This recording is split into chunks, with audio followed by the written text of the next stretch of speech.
Shivshankar Chunilal Joshi charitable trust Shivam સન્માન અને Shivam award સમારોહ તારીખ 13-14 ડિસેમ્બર શનિ રવિ કે જ્યાં સ્વામી અખંડાનંદ પરમહંસ પ્રાથમિક શાળા હળાદ બનાસકાંઠા ખૂબ જ જે કાર્યક્રમ જેનું આયોજન અહીંયા જે કરવામાં આવ્યું હતું, અદ્ભુત કાર્યક્રમનું જે આયોજન કરવામાં આવ્યું હતું, અહીંયા પરિવાર સ્ટાફ પરિવાર મિત્રોએ ખૂબ જ અહીંયા જે સન્માન સમારોહનો જે કાર્યક્રમના આયોજનના ભાગરૂપે આજે વિવિધ જિલ્લાઓમાંથી સાહિત્યકારો, કવિઓ તેમજ પોતાનું જે કાર્યક્ષેત્રની અંદર આગવું પ્રદાન જે કર્યું છે એમનો સન્માન સમારોહનો કાર્યક્રમ અહીંયા હળાદ મુકામે અહીંયા જે સ્કૂલની અંદર રાખવામાં આવ્યો હતો એની ભાગરૂપે અહીંયા એક મારી સાથે અહીંયા જો કે એક સારું એવું નામ ધરાવતા સાહિત્યકાર સાથે જોડાયેલા મારી સાથે ભાઈશ્રી છે. ટૂંકમાં પહેલાં સર આપનો થોડો એક પરિચય મને આપશો કે આપ કયા સાહિત્ય ક્ષેત્રની અંદર કયા વિભાગની અંદર આપ સુંદર મજાનું કામ કરી રહ્યા છો સર? પ્રથમ તો આ કાર્યક્રમમાં અહીં આવવાનો જે મોકો મળ્યો, અચ્છા સર, એને મારું એક સંસ્મરણ યાદ છે કિશનભાઈ સાહેબનું.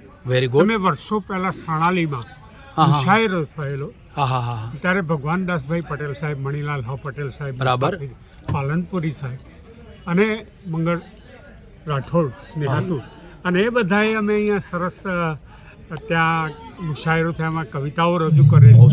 એ વખત મારી શરૂઆત હતી, પણ એ વખતે સણાલીનું જે મેં આખું એનું વાતાવરણ જે જોયું, એનું રમ્ય વાતાવરણ અને ત્યાંનું, અને વિચનભાઈ સાહેબ એટલે જબરદસ્ત મેનેજમેન્ટના, બહુ સરસ, બહુ એમનું નામ, એમને વંદન કરવાનું મન થાય એટલે એમને વંદન કરવા માટે હું આવ્યો છું. વાહ વાહ.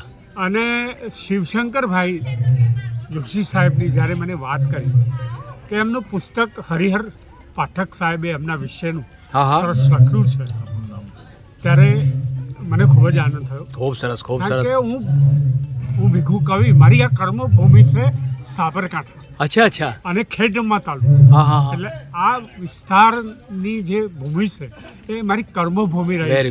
અને કર્મભૂમિની પાસેનું આ સણાલી અને જ્યારે હળાદ, જ્યારે શિવશંકરભાઈનું વતન હોય અને આવો સરસ કાર્યક્રમ હોય, અને ભગવાનદાસ પટેલ સાહેબ અને રેવાભાઈ પ્રજાપતિ તો અમે સહાધ્યાયી પીટીસી સાથે ભણેલા, અને મને એમ થયું કે આવા મારા મિત્રોનું સન્માન થતું હોય. ભગવાનદાસ સાહેબ, ઉજમભાઈ સાહેબ, પ્રેમજીભાઈ પટેલ સાહેબે તો મારા પુસ્તક વિશે ગુજરાત મીર સમાજની પરંપરાગત સાંસ્કૃતિક વિરાસત એ વિષય ઉપર એમને રમણભાઈ સોનીના સમક્ષ અવલોકન પુસ્તકની અંદર મારો ઇન્ટરવ્યૂ પણ એનું અવલોકન લેખ કર્યો છે. બહુ સરસ, બહુ સરસ. કનુભાઈ આચાર્ય સાહેબ તો અમે બહુ વર્ષો જૂના મારા મિત્ર છે. ખેડબ્રહ્મા જ્યારે ગાંધીનગર સાહિત્ય સભામાં સહમંત્રી હતો ત્યારે અમને કનુભાઈ સાહેબને પણ અમે વાત કરવા માટે, એમને વક્તવ્ય માટે બોલાવેલા, એ સંસ્મરણ છે. બીજી વાત તો આનંદની એ છે કે જ્યારે આ ટ્રસ્ટ આટલા સરસ મજાના વ્યક્તિ, પ્રતિભાશાળી વ્યક્તિઓ કે જે શિક્ષણમાં જેમને ખેડાણ કર્યું છે અને જે પ્રતિભાશાળી વ્યક્તિઓ છે એવા શિક્ષક સારસ્વતનું જ્યારે સન્માન થયું ત્યારે ખૂબ જ આનંદ થયો.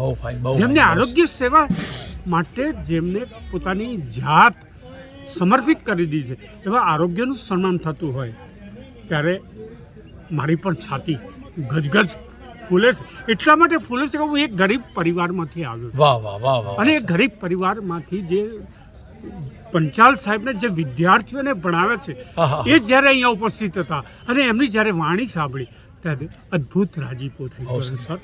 અને મને કહેતા આનંદ થાય છે કે આજે આવા પ્રતિભાશાળી વ્યક્તિઓ સાથે અહીંયા જે એક વંદન કરવાનો જે પ્રસંગ થયો છે એ જાણીને ખૂબ જ આનંદ થયો. બહુ સરસ, બહુ સરસ. અને મારા ગુરુજીઓને, મારા કનુભાઈ સાહેબ, પ્રેમચંદભાઈ સાહેબ, ભગવાનભાઈ સાહેબ, એ સૌને પણ હું વંદન કરું છું. અને મારા રેવાભાઈ પ્રજાપતિને હું ખૂબ ખૂબ અભિનંદન આપું છું, શુભેચ્છાઓ આપું છું. હજુ અમે બંને સાથે જ નિવૃત્ત થયા છે. 2013માં હું નિવૃત્ત થયો, પણ આજે નિવૃત્ત હોવા છતાં નિવૃત્ત થતો નથી. શિક્ષક ક્યારેય નિવૃત્ત થતો નથી. એ સતત એનું ચિંતન, એનું પ્રવૃત્તિ, એનું વાંચન, એનું ગ્રંથ, મારા 15 પુસ્તકો પ્રકાશિત થયા અને એમાં ગુજરાત મીર સમાજમાંથી હું આવું છું. મીર સમાજમાંથી? હા. અને એ મીર સમાજ માટે ગુજરાત સાહિત્ય અકાદમીની સહાયથી મેં જૂની રંગભૂમિના જે કલાકારો આપ્યા છે. માલણમાં પણ મીર સમાજ છે. અમારા સાબરકાંઠામાં અમારા જે ગુજરાત સમાજ કહેવાય એ અમારા 5 ગોળનો છે. છોતેર, વાત્રા, કાંઠા, મોડાસિયા, એવા 5 વિભાગ થઈને અમારો જ્યારે ગોળ થયો અને એ ગુજરાત સમાજ માટે મેં આ સરસ મજાનો કામ કરી રહ્યો છે. આના પુસ્તકો કર્યા છે, કલાકારોને કરે. મીર મુરાદ મારે 4થી પેઢી નાના થાય. બહુ સરસ, બહુ સરસ. એટલે મને એ વારસો લોહીમાં મળ્યો છે. બહુ સુંદર, બહુ સુંદર. આજે આ ફરીથી જ્યારે તમે મને બોલવાની તક આપી છે ત્યારે એ બદલ આપનો ખૂબ આભારી છું. આભાર. Thank you very much. બહુ સરસ મજાને આપણે બહુ વિસ્તૃત માહિતી આપી કે આજે મિત્રોના જે સન્માન થતા હતા, આપે સન્માન જોયા. વિદ્યાર્થી મિત્રોના જે સન્માન થયા, વીરચંદભાઈ પંચાલ સાહેબની પણ આપે સુંદર મજાની વાત કરી. બહુ સરસ મજાની. Thank you very much.